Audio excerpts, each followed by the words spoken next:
Subscribe करें और bell दबाएं ताकि कोई खबर रह न जाए।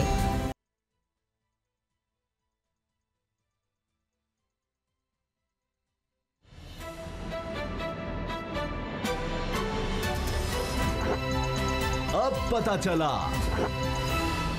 बिस्मिल्लाहिर्रहमानिर्रहीम, अस्सलाम वालेकुम। मैं हूं मोहम्मद उसामा गाजी और आप देख रहे हैं अब पता चला। मुल्क इस वक्त बहरान से गुजरा है, लेकिन हुकूमत सियासत में एक नई जंग शुरू करने जा रही है। 18वीं तरमीम में रद्दोबदल की सदाएं बुलंद हो रही हैं। ऐसे वक्त में जब कोरोना की वबा फैलती जा रही है, अमवात हो रही हैं, माशी लिहाज से मुल्क की हालत पतली है, सवाल यह है कि ऐसे में ये महाज खोलकर हुकूमत क्या मकासद हासिल करना चाहती है। कल असद उमर एक चैनल पर 18वीं तरमीम की तब्दीली का वाज़े इशारा दे रहे थे और उसके वाइज उसके हवाले से फरमा रहे थे। इतराफ़ ये था कि 18वीं तरमीम दुरुस्त समत में उठाया जाने वाला कदम था। इतराज़ ये था कि अब इस तरमीम में खामियां सबको नजर आने लगी हैं, इसलिए इन्हें दूर करना ज़रूरी हो गया है। इसका आज जवाब बिलावल भुट्टो की तरफ से आया है कि 18वीं तरमीम सूबों को इख्तियार देती है, वफाकी हुकूमत को राह फरार नहीं देती। वज़ीर आज़म सूबों से लाताल्लुकी का इजहार कर रहे हैं। इल्ज़ाम यह था कि कौमी सतह पर पॉलिसी बनाने की जिम्मेदारी विफाक की है, मगर इस वक्त वहाँ क़यादत का फुकदान है। बिलावल भुट्टो ने इल्ज़ाम यह लगाया कि सिंध के अच्छे काम भी विफाक सबोटाज कर रहा है। उनका दावा था कि सिंध के अस्पताल छीनने हों तो विफाक को 18वीं तरमीम नज़र नहीं आती, मगर इस वक्त जब दुनिया में वबा फूटी है, मुल्क हालत जंग में है, ऐसे में 18वीं तरमीम का जिक्र कर रहे हैं जो ज्यादती है। नून लीग भी 18वीं तरमीम से छेड़छाड़ पर तेवर दिखा रही है, लेकिन लगता है कि बाला बाला हुकूमत ने यह काम करने की पूरी तैयारी कर ली है। बकौल असद उमर के हुकूमत को सियासी जमातों की तरफ से मुस्बत इशारे मिल रहे हैं। 18वीं तरमीम ही नहीं, NFC अवार्ड में भी रद्दोबदल होगा। इसके अलावा नैब तरमीमी ऑर्डिनेंस भी लाया जाएगा। क्या हुकूमत इस मुश्किल इम्तिहान में कामयाब होगी? क्या इस मामले में इसी तरह सरप्राइज दिया जाएगा जिस तरह आज वज़ीर इत्तलात बदल कर दिया गया? देखना यह भी होगा कि नून लीग और पीपल्स पार्टी समेत अपोजिशन जमातों की हुकूमत क्या होगी। इसी पर हम बात करेंगे। हमारे साथ साबिक वज़ीर इत्तलात और नशरियात होंगे, उनसे इस बारे से बात करेंगे, लेकिन पहले ये रिपोर्ट देखते हैं। हमने ज्वाइन किया है साबिक वज़ीर इत्तलात और नशरियात कमर ज़मान कायरा साहब ने। कायरा साहब, असद खरल साहब, बाबर डोगर साहब भी मेरे साथ हैं। ये फरमाइएगा कि अभी मैं देख रहा था वज़ीर ख़ारजा शाह महमूद कुरैशी साहब का बयान, वो भी कह रहे थे कि हम 18वीं तरमीम के तो कतई खिलाफ नहीं है, हम तो इसके खिलाफ हरगिज़ नहीं, लेकिन देखना यह है कि जिस लिए तरमीम लाई गई क्या वो मकासद पूरे हुए। तो इस तरह के बयानात आ रहे हैं, आप इस पर क्या कहते हैं?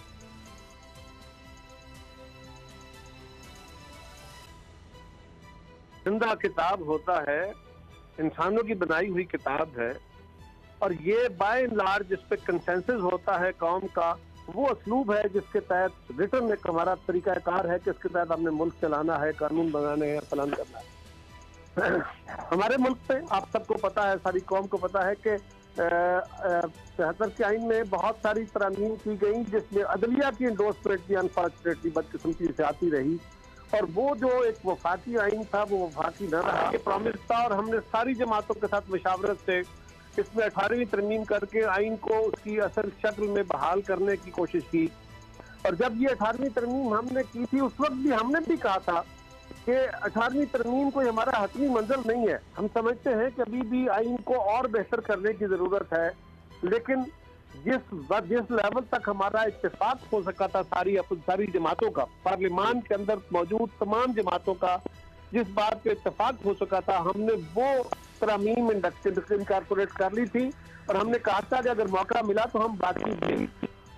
तो आइन को पहली बात तो यह है कि ये मौका नहीं है, इस वक्त आइन को छेड़ने की जरूरत नहीं है। हाँ, अगर इसमें कोई बेहतरी का तस्वर है तो वो अपोजिशन की जमातों के साथ बैठ के गवर्नमेंट को बात करनी चाहिए, वो क्या बेहतरी लाना चाहते हैं, वो क्या तस्वर है। एक बात जो असद उमर साहब ने कही, वो बात बिल्कुल बहरहाल उसमें सदाकत मौजूद है। अब वो ये है कि प्रोविंशियल लेवल पे तो पावर डिवॉल्व हुई, लेकिन प्रोविंसेस में आगे डिस्ट्रिक्ट्स को वो डेवोल्यूशन नहीं की। इसी तरह जो NFC हुआ वो PFC नहीं हो पाया, जिससे सूबों के बाद जिलों को भी एम्पावरमेंट मिलती, लेकिन उसमें तो इस हुकूमत का अपना कसूर है कि इन्होंने पंजाब में 1 साल हो गया हुकूमत सूबाई अपने लोकल गवर्नमेंट ही नहीं, इलेक्शन ही नहीं कराए, KPK में इलेक्शन नहीं कराए। सिंध में एतराज हो सकते हैं, एक छोटी सी गुजारिश कर दूं जी, बस इलेक्शन हो सकता है लेकिन वहाँ लोकल गवर्नमेंट मौजूद है। बट एक बात बड़ी सिंपल है जहां तक आइन में कोई बेहतरी लाने का है, उसमें कोई तब्दीली करने का है, अगर कोई अच्छी तब्दीली है, बेहतरी का अमल है, तो वो जरूर लाई जा सकती है। लेकिन जिस तरह कहा जा रहा था या स्पेकुलेट किया जा रहा था कि आइन के अंदर होने वाली तब्दीलियों को, डेवोल्यूशन ऑफ पावर को, प्रोविंशियल ऑटोनॉमी को, एनएफसी को, उन चीजों को जिन पे इत्तेफाक हुआ था उनको छेड़ने की कोशिश होगी, तो ये तो पाकिस्तान के साथ छेड़ना होगा, इसको अपोजिशन अलाउ नहीं करे। कायरा साहब, मैं ये देख रहा हूँ कि पौने 2 साल में हर 6 महीने के बाद ये गवर्नमेंट कोई ना कोई कंट्रोवर्सी जनरेट करती है। कभी सदारती ऑर्डिनेंस पे बात, सदारती निज़ाम हुकूमत पर बात होनी शुरू हो जाती है, या कभी 18वीं तरमीम पर। ये पहली दफ़ा नहीं हो रही, इससे पहले भी कई दफ़ा गवर्नमेंट 18वीं तरमीम जो है इससे छेड़खानी के इशारे दे चुकी है। तो ये क्यों 6 महीने के बाद गवर्नमेंट ऐसे इश्यूज को खुद ही खड़ा करती है जिस पर वो ना उनके पास कोई मेजोरिटी है पार्लियामेंट में, ना सेनेट में, तो ये तरमीम करना भी चाहे तो कैसे कर सकते हैं? देखिए, ये ना फाशिज्म का एक खास असूल है, एक खास तरीका कार है, और वो ये है कि अपने मुखालफों के खिलाफ प्रोपेगेंडा करो, लोगों को कंफ्यूज करो, जबर के हथियार इस्तेमाल करो, पार्लियामान को गैर मोतबर कर दो, अदलिया के ऊपर हावी हो जाओ। अगर आप गौर करें तो इन्होंने सब कुछ किया, मीडिया पे अटैक किया, पार्लियामान को गैर मोतबर किया, अदलिया पे अटैक किया, अपोजिशन को हर हाल में खराब करने की कोशिश की, और इतने झूठे वादे किए, इतने यू टर्न लिए कि अब तो गवर्नमेंट यू टर्न लेने के काबिल भी नहीं है। यानी या गैर मौजूदी गुफ्तगुओं को आगे लेके आए। भाई, आपको किसने रोका था कि आपने इन दिनों, जब आपकी नालायकियां और नाकामियां कोरोना के खिलाफ होने वाली फाइट में जो आपने कौमी इत्तेफाक को नुकसान पहुंचाया, इसमें आपने ये बहुत सारे स्कैंडल शुरू के खोले। बिल्कुल खोलने चाहिए, पहले क्यों नहीं खोल लिए, या चंद दिन ठहर के खोल लेते। इन खास मौकों पे आके जब हुकूमत की नाकामी होती है, जब हुकूमत के बहुत सारे पहलू खुल के सामने आ रहे होते हैं, तो फिर वो एक ऐसा मौजूद छेड़ते हैं कि सारी कौमी डिबेट उधर छिड़ जाए और लोग हमारी नाकामियों की तरफ ना देखें। ये अच्छा, और इससे ज्यादा इसमें कुछ नहीं है। तो ये बताइए कि आपके ख्याल में डॉक्टर फिरदौस आशिक अवान साहिबा को तब्दील करना इस वक्त ये किस लिए है? अब तो ये भी इल्ज़ामात उनके हटने के बाद सामने आ रहे हैं कि उन्होंने कुछ मुलाजमीन भर्ती किए हुए थे जो उनको नहीं इस तरह से करने चाहिए थे, कोई ज़ाती मुलाजमीन, और दूसरा कोई कमीशन वगैरह उन्होंने मांगा। ये खबरें चल रही हैं, तो आप इसके बारे में क्या कहेंगे? अब उनको मुशर इत्तलात के ओहदे से हटा दिया गया है, और ये तीसरी एक तरह से तब्दीली है। पहले फवाद चौधरी साहब थे, फिर यहाँ आए, अब शिबली फराज साहब बाकायदा वजीर आ गए हैं। शिबली फराज साहब को वजीर लेना तो शायद हुकूमत की चंद जो समझदारी की बातें होगी उसमें से कोई एक होगा। चले, एक जिम्मेदार बंदे को लिया गया, मोहतरमा को हटाया गया, ये हुकूमत का अपना इंटरनल इशू था, उन पर मैं कोई बात नहीं करता। मेरे पास कोई खबर है नहीं कि उनको क्यों हटाया गया है, लेकिन जो एडवाइजर बनाया गया है जनरल आसिम सलीम साहब को, आसिम सलीम बाजवा साहब हमारे DG ISP रहे हैं इस वक्त, वो हमारी CPAC अथॉरिटी के चेयरमैन थे, तो मेरा ख्याल है इस वक्त उनको वहां से इधर लाना बहुत सारी बातों की खुद वजाहत, सारे सवालों के जवाब तो ये खुद ही दे रहा है। ये एक को हटाना, दूसरे को लगाना, और जो भाग के गए थे PTI के अंदर बना लेने के लिए, इक़्तिदार एंजॉय करने के लिए, वो अब आस्ता आस्ता उन परिंदों की वापसियाँ शुरू हैं जी। नहीं, वापसी क्या मुराद है? अपनी पार्टीज में वापस आएंगे या सिर्फ पार्टी से निकलेंगे? नहीं, पार्टी से तो गए ना जी। तो ऐसे लोगों के लिए कोई जगह पीपल्स पार्टी के पास, अगर आप डॉक्टर साहब वापस आना चाहें पीपल्स पार्टी में, तो सर कोई इन लोगों के लिए पार्टियां कमी नहीं होती, बहुत सारी जमातें होती हैं, ना इनको कोई मसला होता है, क्योंकि एक दफा ही पार्टी छोड़ना मसला होता है ना, फिर एक दफा के बाद तो बंदा जो चाहे करता रहे। जो लोगों का एक समाज का एक बोझ होता है अपने ऊपर, वो बंदा एक दफा उठा ले तो फिर कौन सा मसला है। कायर साहब, आप उस कमेटी का भी हिस्सा थे जो 18वीं तरमीम जिसमें डिबेट होती रही और जो फिर लेकर आई, और यकीनन अब एक कंसेंसस उसको बड़ा मुश्किल होता है उसमें फिर तब्दीली करना या कुछ करना। ये बताएं, अब ये जो 25 अप्रैल को रिपोर्ट आनी थी वो अब डिले हो गई है, आटा चीनी स्कैंडल वाली, इस पर आप क्या कहते हैं? क्योंकि कहा जा रहा है कि जी वो खुद उस कमीशन ने कुछ डिले मांगा है कि जी इतनी जल्दी हम सारा फोरेंसिक नहीं कर सकते ऑडिट। देखिए, गुजारिश ये है कि इस तरह की रिपोर्ट से निकलता कुछ नहीं है, क्योंकि अल्टीमेटली ये जो मीडिया बाइंग जरूर होगी, आप डिबेट करेंगे, गवर्नमेंट इसको मीडिया के अंदर बैठ के बातें करेगी, जब कोर्ट ऑफ लॉ में बातें जाएंगी तो वो अप्रोप्रिएट फोरम से बाकायदा अप्रूव सारे काम उन्होंने किए होंगे। ये जो माफियाज होते हैं ना जी, ये माफियाज हैं हमारे मुल्क के अंदर जो बाकायदा बने, न सिर्फ इसके अंदर चीनी के अंदर, न सिर्फ सीमेंट के अंदर कार्टेल्स हैं और हर सेक्टर में कार्टेल है। और नुमाइंदे बैठे हुए नुमाइंदे जो में भी जमातों के अंदर भी हर जगह मौजूद है। लिहाजा जब भी वो अपनी मर्जी के फैसले कराना चाहते हैं उनको हर तरह की सपोर्ट मिल जाती है। तो मुझे तो कोई डाउट नहीं है इस बात में कि इससे होना हमारा कुछ नहीं है। हाँ, ये जरूर होगा कि इससे जो कौमी डिबेट है उसका रुख दूसरी तरफ चला गया। इन टाइम्स के ऊपर अभी हो सकता है एक आधे दिन में कोई और भी नहीं है कि भी छोड़ दी जाए, ताकि लोगों की तवज्जो, ये जो गवर्नमेंट ने नालायकी के फैसले किए हैं, गलत फैसले किए हैं कोरोना पे, उसके अगर खुदा न खासा को नुकसान ज्यादा शुरू होते हैं, अल्लाह करे वो ऐसा ना हो, तो गवर्नमेंट कोई और भी बढ़ेगी ताकि लोगों की तवज्जो उधर जाए, इन पे ज्यादा असर ना आए। कायरा साहब, नैब ऑर्डिनेंस की मुद्दत खत्म हो गई है, अब गवर्नमेंट दोबारा ऑर्डिनेंस पे एक और ऑर्डिनेंस लाना चाह रही है। क्या ये अच्छा नहीं है कि अपोजिशन और गवर्नमेंट मिलके इस पे लेजिस्लेशन कर लें, एक मुतफिका बिल ले आए? क्या कोरोना वाकई इतना खतरनाक है कि इसकी वजह से गवर्नमेंट और अपोजिशन बैठ के कोई इस पे लेजिस्लेशन नहीं कर सकती? देखिए बाबर साहब, आपको ना एक चीज, आपकी राय दुरुस्त है, इस पे लेजिस्लेशन होना चाहिए, लेकिन एक चीज को जरूर अप्रिशिएट किया कीजिए, जब भी आप करें ना, आप मीडिया वाले बड़े ताकतवर आवाज हैं आप, मेरी आपसे गुजारिश होगी, ये तनकीद नहीं है, मैं एक राय दे रहा हूँ अपनी, मेरी राय ये होगी कि इस पे जब भी कमेंट करें एक वजाहत जरूर कर दें कि कौन कसूरवार है। आपको याद होगा कुछ माह कबल भी हुकूमत ने ये इंदिया दिया कि हम नैब ऑर्डिनेंस में कुछ तरमीम करना चाहते हैं। अपोजिशन ने कहा बिस्मिल्लाह हम हाजिर हैं। पीपल्स पार्टी ने कहा कि हमारी तरफ से फारूक नायक साहब का एक बिल अंदर मौजूद है, गवर्नमेंट ने कहा हम उसको टेकअप करते हैं, उसमें अमेंडमेंट ले आते हैं, देख लेते हैं। वो कमेटी खेला गया, उसके बाद उसको भूल गए।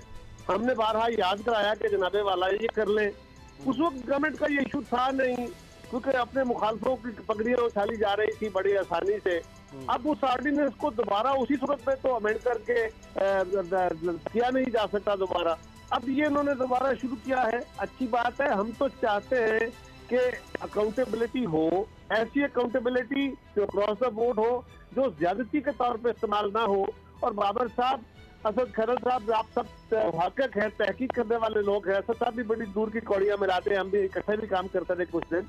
तो गुजारिश ये है कि आपको पता है पाकिस्तान में अकाउंटेबिलिटी, एहतसाबी कवानीन को या करप्शन के खिलाफ बातों को हथियार के तौर पर इस्तेमाल किया गया। इसको कभी भी हानों में एरेडिकेशन ऑफ करप्शन के लिए नहीं, इसलिए इसमें बेशुमार लूप होल होते हैं।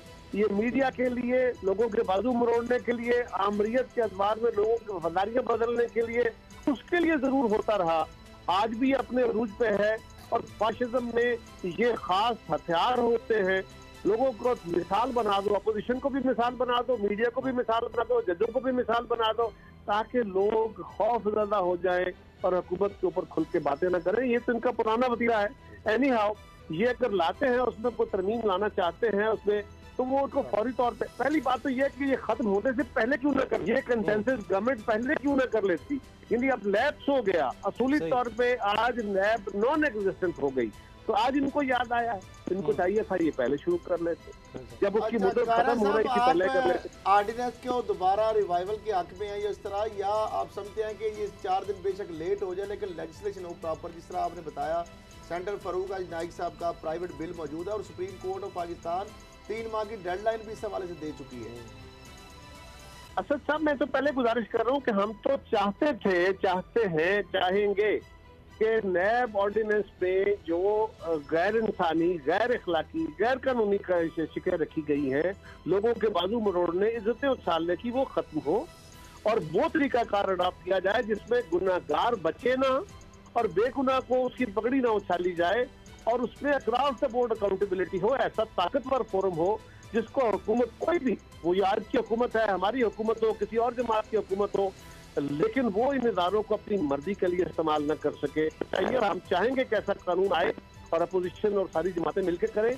आपको याद होगा, हमने असद साहब न सिर्फ आईन 18वीं तरमीम, बल्कि हमने कोशिश की थी कि जितनी भी कानून साजी हो मुमकिन हद तक वो कंसेंसस के साथ हो, इत्तेफाक राय के साथ की गई कानून साजी को, क्योंकि सब ओन करते हैं उस ओनरशिप की बुनियाद पे उसकी बाय एंड लार्ज सोसाइटी के अंदर उसकी स्ट्रेंथ ज्यादा होती है, वो चैलेंज नहीं हो पाते कानून, उससे इम्प्लीमेंटेशन आसान होती है। लिहाजा बाद हुकूमतों को अपनी मर्जी के कानून बनाने चाहिए, लेकिन वो समझते हैं कि अपोजिशन को साथ लें, और अपोजिशन कुछ ऐसी तरमीम कराती है जो, लेकिन उसका फायदा होता है, नुकसान नहीं होता है, नुकसान नहीं। हुकूमत क्योंकि इत्तेफाक के राय कायल ही नहीं है। ठीक है, ब्रेक से पहले सिर्फ एक बात कि ये सेंट्रलाइज्ड अगर होगा सिस्टम, कह रहे हैं कि जी अगर ये कोरोना का मामला है उसमें भी बाज़ लोगों की राय सामने आई है कि जी सही तरह इम्प्लीमेंट नहीं हो सकी चीज़ें, क्योंकि सूबे कुछ सोच रहे थे, विफाक कुछ सोच रहा था। फिर एनएफसी का मसला इसलिए है कि जी अब देखिए जो बहरान आया है माशी तौर पर, अब विफाक के पास पैसे ही नहीं है, वो क्या करे, कर्जे कैसे उतारने, एक बड़ा मसला बन गया है। तो अगरचे हुकूमती नुमाइंदे नहीं इस बारे में कुछ कह रहे, वो सिर्फ कह रहे हैं कि इशारे ये दे रहे हैं कि शायद जो बल्दियाती निज़ाम है या कुछ और उसमें बेहतरी आ सके। तो कहीं ना कहीं अगर डिबेट होती है, आपसे रब्ता किया जाता है, उसके बगैर तो कुछ होगा नहीं। तो फिर आप किस तरफ, अगर कोई विफाक के लिए कोई गुंजाइश वफाकी हुकूमत के लिए एनएफसी में या इस तरह से कोई बात करना चाहें कि चलें कोई वहाँ पर विफाक के पास भी कुछ पैसे बचा करें? उसामा साहब, पहली गुजारिश ये है कि जहाँ तक बेहतरी का ताल्लुक है, एक पावरफुल लोकल पार्टीज का निज़ाम लाने की बात है, बिल्कुल लाना चाहिए। लेकिन जिस तरह का निज़ाम इन्होंने पंजाब के अंदर इन्फोर्स करने की कोशिश की है, नाफिज करने की कोशिश की है, वो तो पहले निज़ाम को बर्बाद कर दिया। साल से ज्यादा मुद्दत हो गई निज़ाम लपेट के बैठे हुए। सीरियस होते तो अभी तक इन्होंने इलेक्शन करा लिए होते। वहां पे भी अदालत ने, हाई कोर्ट आपको इल्म में होगा, हाई कोर्ट ने बाकायदा डंडा लेके कहा कि हम पिछले इदारे बहाल कर देंगे अगर आपने हमें नया निज़ाम न दिया, और वो एक फाल्टी सा निज़ाम इन्होंने दे दिया। अदालत ने फिलहाल अदालत को इत्माम हुज्जत के लिए। जहाँ तक ताल्लुक ये है कि बेहतरी बहुत अच्छी बात है, लानी चाहिए। अगर हमसे बात करेंगे तो हम तो बिल्कुल ओपनली जो बेहतरी के कानून होंगे, कौन होगा जिसके अगर आईन और कानून के अंदर तो बेहतरी का निज़ाम लाया जाए तो वो उसको रोकेगा। लेकिन प्रॉब्लम ये है उसामा साहब कि ये वो इरादा रखते नहीं है, इनके ऐसे अज़ाइम नहीं है। नया बॉडी ने ये सेंट्रलाइज, अच्छा वज़ीर आज़म साहब के कानून के इख्तियार को किसने रोका? याद रखिए जो वबाएं होती हैं, लॉ एंड ऑर्डर एक और चीज है, वबा हो या कोई आफतें हो, उनकी सूरत में ये वफाकी चैप्टर है। एनडीएमए क्या है? NDMA national disaster management and disasters federal government का चैप्टर है, तो आपने नेशनल बनाई है ना, वरना तो आपको बनाने की जरूरत ही नहीं थी। तो ये बिल्कुल ये हुज्जतें कर रहे हैं।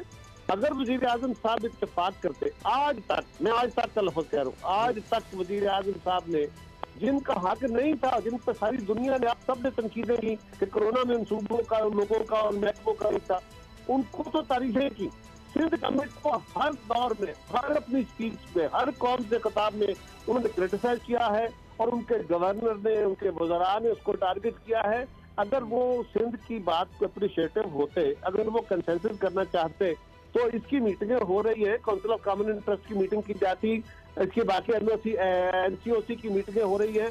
और फिर जो वसाइल का इशू है, वफाकी हुकूमत ने कौन से वसाइल दिए सूबों को? एक आफत आ गई ना, आपने कहा जी हमने तारीखी बड़ा पैकेज दे दिया 1240 अरब का, वो सबसे बड़ा फ्रॉड है। 1240 अरब में आप गवर्नमेंट से पूछे कितने पैसे आज तक आपने इस्तेमाल किए, आपको पता चलेगा 50 अरब भी इस्तेमाल नहीं हुआ। इनकम सपोर्ट प्रोग्राम का पैसा था जो पिछले 3-4 महीने से रुका हुआ था, और जून तक का पैसा जो बजटेड है, मेजॉरिटी पैसा वो है जो गवर्नमेंट ने कोई नया पैसा नहीं दिया। पैकेज तो वो है जो आप over and above the budget देंगे। अगर आपने गंदम के लिए रखा हुआ पैसा तो हर साल रखते हैं, वो कौन सा पैकेज का हिस्सा बना रहे हैं? अगर आपने लोगों के जो एडवांस टैक्स लिए हैं, वो टैक्स रिटर्न रिफंड देने लगे हैं, तो 250 अरब उनका बनता है कारोबारी कम्युनिटी का, वो तो गवर्नमेंट के ऊपर लायबिलिटी है, वो तो बजटेड है, उनका पैसा पड़ा हुआ है, वो आपने क्या कहा दिया 200 अरब का बना दिया। 200 अरब पता नहीं कहाँ लगा रहे हैं। तमाशा सबसे अशुभल बताऊंगा आपको कि इन्होंने एक इदारा है यूटिलिटी स्टोर्स कॉर्पोरेशन, उसको 50 अरब रुपए देने का ऐलान किया उस पैकेज में। ये इदारा जो है ये पैसे देगा, गरीब लोगों को सामान देगा। उस इदारे की पिछले साल की सेल 24.5 अरब है, और इस साल का सेल टारगेट, असद साहब, सेल टारगेट 30 अरब रुपए रखा गया है। उस यूटिलिटी स्टोर को 50 अरब दिए गए हैं, 2.5 अरब मजीद 52.5 अरब रुपए दिए गए हैं। अब वो रमजान पैकेज भी और कोरोना पैकेज भी। मैं सवाल कर रहा हूँ बार बार इनसे कि मुझे सिर्फ ये समझा दो कि कोरोना पैकेज में 50 अरब रुपया कित एक साल में यूटिलिटी स्टोर्स फ्री भी सामान दे, फ्री सामान दे तो भी उसमें कैपेसिटी वाला नहीं है, सब्सिडी देनी है।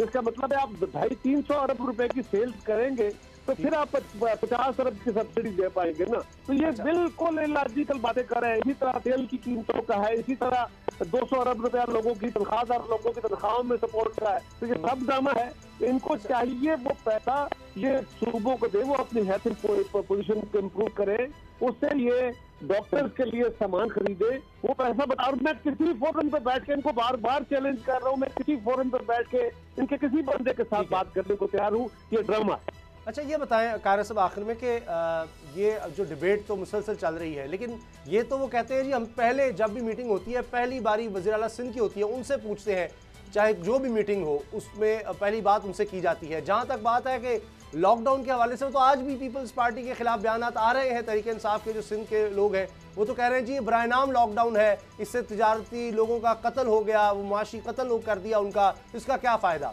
वो बयान तो आज भी हैं। तो अगर ये सेंट्रलाइज्ड, अगर जिस तरह वो कहते हैं जी कि हमारे फैसले मान लें, सारी तनकीद तो फिर वफाकी हुकूमत पर होगी, सिंध पर तो नहीं कर सकेंगे वो। मैं तो सिंपल आपसे गुजारिश करूँ, ये देखिए उसामा साहब, अर्ज ये है कि जब एक सूबे का वजीर आला ये फैसला करे कि जी हमने लॉकडाउन करना है, फेडरल गवर्नमेंट उससे पहले वो लिख के करे, वो फेडरल गवर्नमेंट को तजावीज दे, तो फेडरल गवर्नमेंट ऐलान कर दे कि जी हमने लॉकडाउन नहीं करना। आप याद कीजिए वजीर आजम साहब की जो पहली कौम से खिताब था उसमें उन्होंने कहा लॉकडाउन हम नहीं करेंगे। बिल्कुल लॉकडाउन की टोटल मुखालफत की। जब सिंध ने लॉकडाउन कर दिया, पंजाब ने फॉलो किया, केपी ने फॉलो किया, बलोचिस्तान ने फॉलो किया, आजाद कश्मीर गिलगित बल्तिस्तान ने फॉलो किया, नेचुरली करना था। उसके बाद कहा जी पार्शल लॉकडाउन करना है, कर्फ्यू नहीं लगाना, सप्लाई चेन। तो उसामा साहब ये बात बताइए, अगर सूबे का चीफ मिनिस्टर तो कर रहा है और मुल्क का वजीर आज़म कह रहा है, अब मिलकर फैसले बहरहाल होने चाहिए। बहुत शुक्रिया, बहुत बहुत शुक्रिया, बड़ी इनायत कमर ज़मान कारय साहब, आपने वक्त दिया। ब्रेक का वक्त है, ब्रेक के बाद बात करेंगे कि हुकूमत अब एक और पैकेज लेकर आई है छोटे कारोबारी तबके के लिए, उससे क्या फ़र्क पड़ेगा। ब्रेक के बाद बात करें।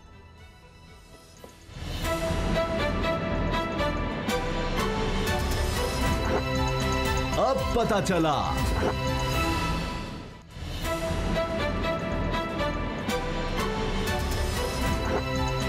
अब पता चला। एक और हुकूमती पैकेज है, रिलीफ पैकेज है कोरोना के हवाले से, कि जो छोटा कारोबारी तबका है उनके बिल्स देखे जाएंगे, कमर्शियल इंडस्ट्रियल बिल, और उसके मुताबिक 3 महीने के बिल, और वो इस तरह से कि जो पिछले साल के इन महीनों के बिल थे उनको देखते हुए वो बिल हुकूमत अदा करेगी। अब कहा जा रहा है हुकूमत की तरफ से कि 35 लाख लोगों को कम से कम इससे फ़ायदा होगा, और ये अरबों रुपए का पैकेज है, तकरीबन 75 अरब रुपए कुल बताए जा रहे हैं कि इसमें दिहाड़ीदार मजदूर भी हैं और उनके लिए भी सहूलत का ऐलान किया गया है, वो भी उनकी भी तादाद लाखों में बताई जा रही है। तकरीबन 1 करोड़ 20 लाख अफराद के अलावा ये 60 लाख अफराद बताए जा रहे हैं दिहाड़ीदार मजदूर हैं, इनको 75 अरब रुपये अलग से दिया जा रहा है। खलल साहब, अभी कायरा साहब तो इतराज़ कर रहे थे कि वही जो बजट में पैसे थे वही इस तरह रखे बेनिस इनकम सपोर्ट प्रोग्राम को दिखे हों, मगर ये तो बड़ा रिलीफ है। अगर 3 महीने के बिल उन लोगों के, तो वो जब कारोबार दोबारा शुरू होगा उसमें ये तो उनको सहूलत होगी कि 3 महीने के बिल उन्होंने नहीं देने होंगे। मैं समझता हूँ कि ये बिल्कुल एक बड़ा रिलीफ तो है। अब मसला ये है कि इसमें बाइफिकेशन किस तरह होगी। ये जो 35 लाख लोग हैं ये बड़े कारोबारी लोग हैं, छोटे कारोबार से इनका तल्लक है जिस तरह हमने बताया, और ये इसमें भी आगे फिर बाइफिकेशन उन्होंने की है कि 5 किलोवाट जो है कमर्शियल कनेक्शन वाले कारोबार और 70 किलोवाट जो वाले सनती कनेक्शन, ये 2 कैटेगरी जो हैं जो इस तरह के कनेक्शन अगर इस्तेमाल कर रहे हैं तो उनके लिए ये रिलीफ होगा। 3 माह का जो बिजली का बिल है उनका जब कारोबार दोबारा शुरू करेंगे तो उस वक्त तक हुकूमत जो है ये रिलीफ दे रही है। फिर जिस तरह आपने बताया कि 60 लाख अफराद जो है, 1 करोड़ 20 लाख अफराद के अलावा ये 60 लाख अफराद अलग होंगे। अब ये 2 इस हवाले से, एक तो मशीर ख़जाना अब्दुल हफीज़ शेख साहब जो है उन्होंने एक सादी राब्ता कमेटी का जो इजलास हुआ उसकी सदारत की, वहाँ पे उन्होंने अनाउंसमेंट की, और दूसरा वफाकी वज़ीर सनत व पैदावार हैं जो हमाद अज़हर साहब, उन्होंने अपनी मीडिया ब्रीफिंग में बताया कि ये 35 लाख जो इस पैकेज से अफराद जो है उनको फ़ायदा होगा, छोटे कारोबार जो है यानी जो उससे जो लोग वाबस्ता है। तो मामला ये है कि ये और 75 अरब रुपये है दिहाड़ीदार मजदूरों के लिए, वो पहले रजिस्टर होंगे और उसके बाद फिर उनको भी उसी तरह से 12,000 मैं माफ़ी चाहता हूँ, उनको उस तरह दिया जाएगा। 75 अरब रुपया उनके लिए भी रखा हुआ है। तो अब ये जिस तरह पहले हमने एहसास एमरजेंसी कैश के हवाले से भी प्रोग्राम जो चल रहा है उसमें भी 12,000 लोगों को दिए जा रहे हैं। 1 करोड़ 20 लाख वो डाटा है। अब ये भी 1 करोड़ 20 लाख अफराद के अलावा 60 लाख तकरीबन कह रहे हैं। तो अब ये 60 लाख, एक तरफ 35 लाख का फिगर आया, दूसरी तरफ 60 लाख अफराद है। अब वो अफराद जो है 60 लाख वो मजदूर दिहाड़ीदार तबका है, 35 लाख लोग जो है वो छोटे कारोबारी अफराद है। तो इसका मतलब ये है कि ये 95 लाख के तकरीबन जो है ये बन गए लोग, जिसमें कारोबारी अफराद भी हैं और उसमें दिहाड़ीदार या जो डेली योमिया उजरत वाले जो लोग हैं वो भी मौजूद हैं। लेकिन मामला ये है कि उसामा साहब ये कब उनको इमदाद पहुँचेगी, किस तरीके से पहुँचेगी, इसका तरीका अभी क्या है, इसका तो अभी ये सिस्टम जो है उसके रजिस्टर होंगे के रिलीज के अलावा। जी बाबर साहब, खैर साहब, असल इशू ये नहीं है। मसला ये है कि बेतहाशा कारोबारी जो दरमियाने दर्जे का बिजनेसमैन और जो छोटे दर्जे का बिजनेसमैन है, 1.5 महीने से आपने उनकी दुकानें बंद की हुई हैं, दुकानें वो खोल नहीं सकते। उसके बाद पार्शियल लॉकडाउन है, यानी कि आपने उनको दुकानें खोलने से भी मना किया हुआ है और लॉकडाउन भी सख्त नहीं है। लोग घरों से निकल रहे हैं, इंटरेक्शन कर रहे हैं और कोरोना जो है वो बढ़ता जा रहा है। अब ऐसे छोटे छोटे दुकानदार जिनकी तादाद लाखों में है, ऐसे दरमियाने दर्जे के कारोबारी लोग जिनकी तादाद लाखों में है, ये हमारे बड़े बड़े बाजार हैं लाहौर के, वो जो सारे बंद हैं, आप उनको किस तरह से कंपनसेट कर रहे हैं? वो लोग जो घरों में बैठे हुए हैं 2 महीने से, जिनके मुलाजिम थे, जिनका बिजनेस था, सारा बिजनेस तबाह हो गया, उनको ये नहीं पता कि उनकी दुकानें कब खुलेंगी, कैसे खुलेंगी। जब वो दुकानों पे जाएंगे तो बिजनेस क्या करेंगे? लोगों के पास पैसे, लोगों की इस्तिताअत खत्म हो चुकी है। मैं ज़्यादातर बिजनेसमैनों को जानता हूँ, छोटा जो बिजनेसमैन है उसके पास तो इतने पैसे भी नहीं है कि वो जाके रिस्टोर कर सके अपने बिजनेस को। जो दरमियाने दर्जे का बिजनेसमैन है उसके लिए कोई सब्सिडी नहीं है, कोई ग्रांट नहीं है, ना गवर्नमेंट का वो फोकस है, और सबसे बड़ा बिजनेसमैन यही तबका है, उसके लिए आपने कुछ रखा ही नहीं है। मैं बेतहाशा दुकानदार जो है उनके लिए आपने क्या रखा है? क्या उसको सिक्योरिटी कवर तो ये कह रहे हैं कि देखिए ये अब मेरी बात सुनिए, 1.5 महीना हो गया वो घर पर बैठे हुए हैं, 1.5 महीने के बाद जाकर वो दुकानें खोलेंगे तो वो किस चीज़ का कारोबार करेंगे? ना उनके पल्ले कुछ होगा, जो है वो ख़त्म हो चुका हुआ है। वो मुझे तो ये समझ नहीं आ रही कि वो करेंगे क्या। और कोरोना का तो अभी कोई पता ही नहीं चल रहा। अभी ये कहा जा रहा है कि मई में उसने अभी मई में पीक पे जाना है, मई के बाद जून में जाके कारोबार रिस्टोर होना है। और सर आप बाहर निकल कर तो देखें, ये जो प्राइम मिनिस्टर हाउस में बैठ के प्रेस कॉन्फ्रेंस कर रहे हैं मिनिस्टर, लोगों में जाए, बिजनेस कम्युनिटी के अंदर जाए, जाकर देखें तो सही लोगों का हाल क्या है। लोगों के पास तो खाने के पैसे नहीं है, वो बिजनेस क्या करेंगे? किस तरह से बिजनेस एक्टिविटीज को रिस्टोर करेंगे? गवर्नमेंट या तो आप उनको कमर्शियल कर देते विदाउट एनी लोन, 0 मार्कअप पे कब्जे दे रहे, 2% मार्कअप पे कब्जे करते थे, 9% पे तो बहुत ज्यादा, उसमें तो कोई मुझे तो नहीं नजर आ रहा कि उसमें कोई इतना तनख्वाहों के लिए 5% तो कर्जे भी देने का कोई फायदा नहीं। अभी तो कर्जे लेके बेचारे कारोबार तो नहीं कर सकते ना। कर्जे तो जब कारोबार मैं आपको बताऊं तो फिर उनको कर्जे अब दे, लेकिन बहुत बड़ा कारोबारी तबका ऐसा है, बहुत बड़ा कारोबारी तबका ऐसा छोटा जिसके पास खाने पीने के पैसे खत्म हो चुके हैं, ना वो साथ प्रोग्राम में कहीं अप्लाई कर सकता है, ना वो राशन मांग सकता है। सफेद पोश लोग हैं, बिजली के बिलों में तो उसको फायदा होगा, वो तो उनको होगा जिनकी फैक्ट्री है, जो फैक्ट्री चलेगी उनको उसको फायदा होगा। एक छोटे कारोबारी का कितना बिल आ जाएगा, उसके बिल का क्या होगा? मसला ये कि उसको पाँव पे किस तरह खड़ा करना है, उसको इमदाद किस तरह से देनी है, उसका कोई मैकेनिज्म ही नहीं है गवर्नमेंट के पास।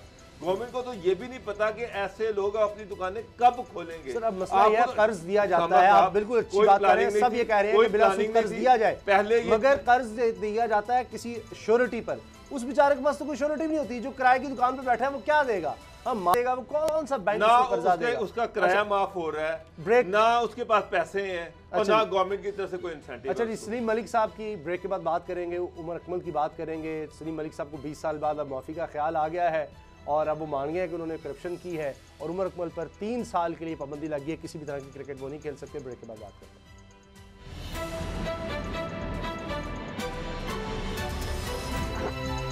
अब पता चला।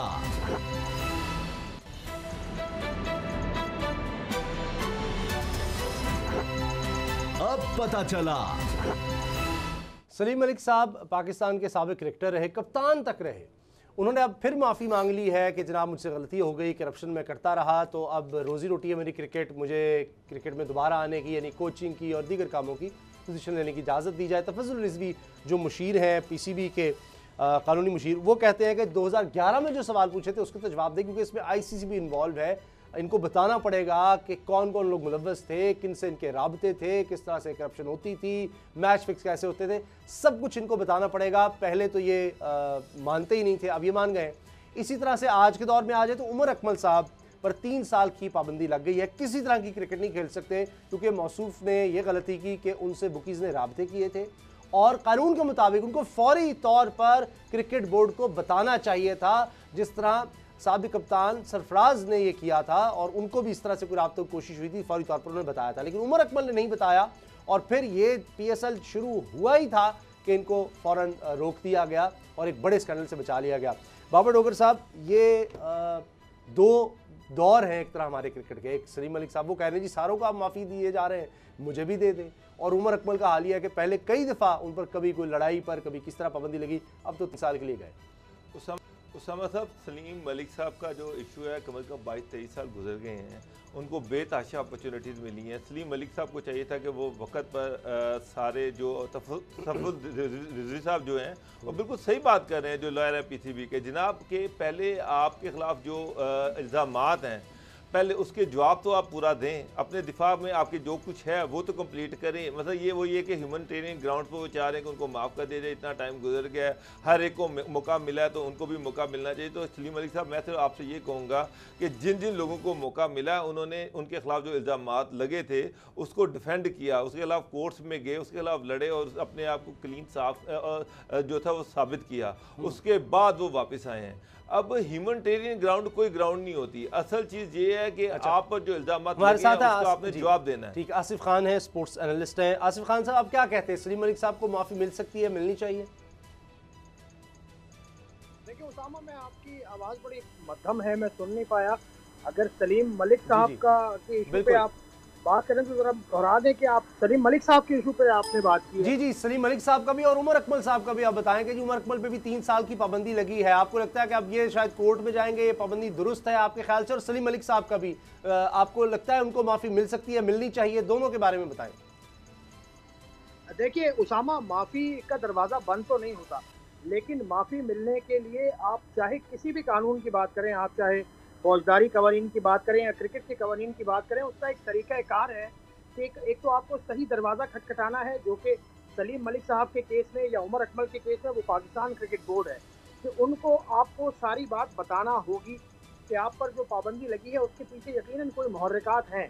और मैं आपको ये बता सकता हूँ कि सलीम मलिक साहब पर पाबंदी जो लगी हुई है इस वक्त, वो उनकी कुछ ऐसी सरगर्मियाँ हैं जिसके शवाहिद पाकिस्तान क्रिकेट बोर्ड को इंटरनेशनल क्रिकेट काउंसिल ने दिए थे, जो कि 2000 के बाद का है। उनकी कुछ मीटिंग्स हैं लंदन में, 3 मुलाकातों का हमें बताया जाता है, जिसमें बहुत ज़्यादा ऐसी बातें हुई हैं मैच फिक्सिंग के हवाले से या मुख्तलिफ खिलाड़ियों की मैच फिक्सिंग में मुलव्वस होने के हवाले से काफ़ी कहा जाता है कि चश्मकुशा इंकशाफात हैं। तो इसका जवाब पाकिस्तान क्रिकेट बोर्ड पिछले 7 साल से मांग रहा है सलीम मलिक साहब से, तो उस दरवाजे पर जाना होगा सलीम मलिक साहब को, और उसके बाद फिर यकीनन ये सूरत हाल बन सकती है कि उनको एक कम सज़ा हो या उनको मुकम्मल तौर पर माफ़ी मिले। दूसरी बात है उमर अकमल की। उमर अकमल के केस में ताज़ा बात यह है कि 3 बरस की जो उनको सज़ा हुई है उसकी वजह ये सामने आई है पाकिस्तान क्रिकेट बोर्ड के हुकाम से बात करने के बाद कि उमर अकमल आज जो तकरीबन 1 घंटा समाअत होती रही है लाहौर में, उसमें अपना जो उनसे गलती सरजद हुई थी उसको वो तस्लीम ज़रूर करते हैं कि वो 1 से ज़्यादा मरतबा उनकी बातचीत हुई स्पॉट फिक्सिंग के हवाले से, लेकिन उसकी वो जस्टिफिकेशन भी साथ साथ दे रहे हैं।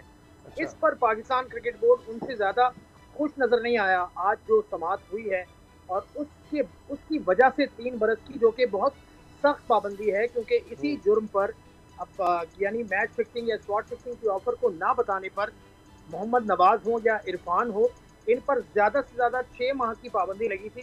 लेकिन उमर अकमल पर 3 बरस कहा यह जा रहा है कि उमर अकमल का एक तो ट्रैक रिकॉर्ड है, दूसरा ये कि उमर अकमल का आज का रवैया जो रहा समाअत के दौरान वो इतना ज़्यादा मफाहमाना नहीं था, वो कन्फ्रंट कर रहे थे, बहुत सारी ताबील दे रहे थे। लेकिन फिर इसमें दूसरा एंगल भी है। उमर अकमल के करीबी जराए जो हैं उनसे भी बात अभी कुछ देर पहले हुई है। वो ये कहते हैं कि उमर अकमल मुकम्मल तौर पे ताउन के लिए तैयार थे पाकिस्तान क्रिकेट बोर्ड के साथ, और इससे पहले वो एक माफ़ीनामा लिखकर दे चुके हैं। लेकिन आज कहना यह है जराए का, अब ये मुझे नहीं मालूम कि वो उमर अकमल की साइड ले रहे हैं, शायद इसलिए उन्होंने ये बात की। लेकिन उनका कहना यह है कि आज उनको ये महसूस हुआ कि पाकिस्तान क्रिकेट बोर्ड का या पाकिस्तान क्रिकेट बोर्ड के जो वकील हैं और जो जज हैं फजले मीरा चौहान, उनका रवैया खासा जारहाना था। आसिफ एक मिनट में एक इम्प्रेशन ये पाया जाता है कि पीसीबी जिसको माफ करना चाहती है वो कर सकती है, लेकिन जिसको वो टारगेट करना चाहती है वो टारगेट करती है। उसकी मोहम्मद आमिर सामने आपके मिसाल है, उस पर भी वही जुर्म था, उसको वो वापस लाना चाह रहे थे, ले आए। लेकिन जिनको उन्होंने टारगेट करना है उनको हर सूरत में टारगेट करना है। ये क्या इम्प्रेशन ठीक है? देखें, ये तो एक ऐसी बात है जो आप जिसको हर जगह फिट कर सकते हैं कि अगर आप एक ऐसी अथॉरिटी के साथ तालमेल आपका अच्छा नहीं है, जिस अथॉरिटी के पास तमाम कवानीन या तमाम कुव्वत मौजूद है, तो ये होता है और ये हो सकता है। लेकिन हतमी तौर पर ऐसा है, ये कहा नहीं जा सकता। इस वक्त जो चीज़ सामने है आप सिर्फ उसकी बुनियाद पर बात कर सकते हैं।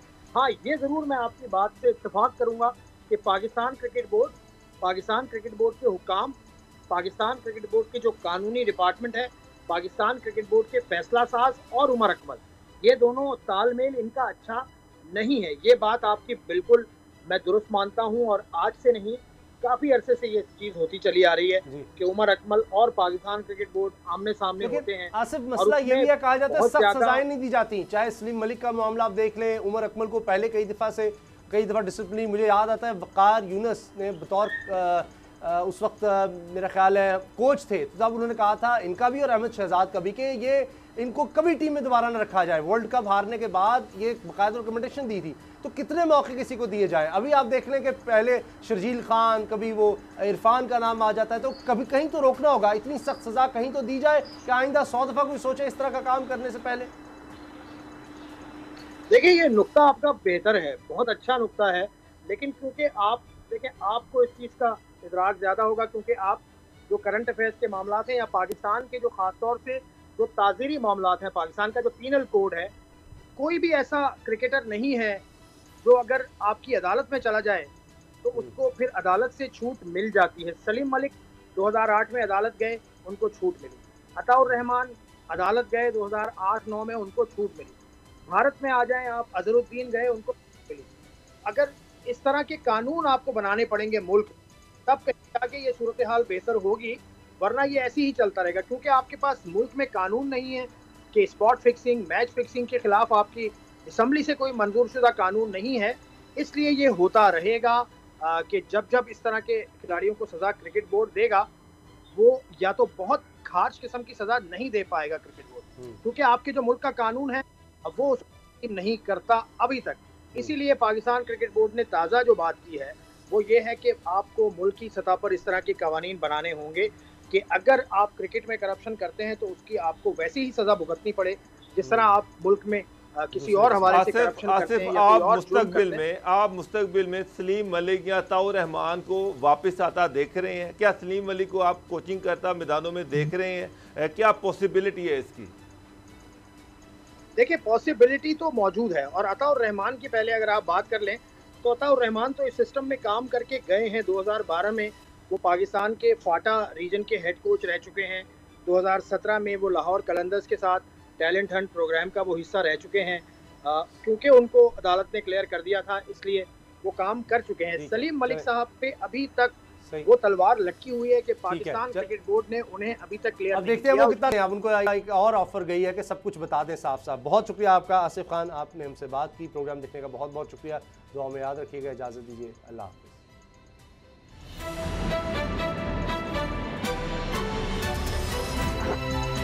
अब पता चला। सब्सक्राइब करें और बेल दबाएं ताकि कोई खबर रह न जाए।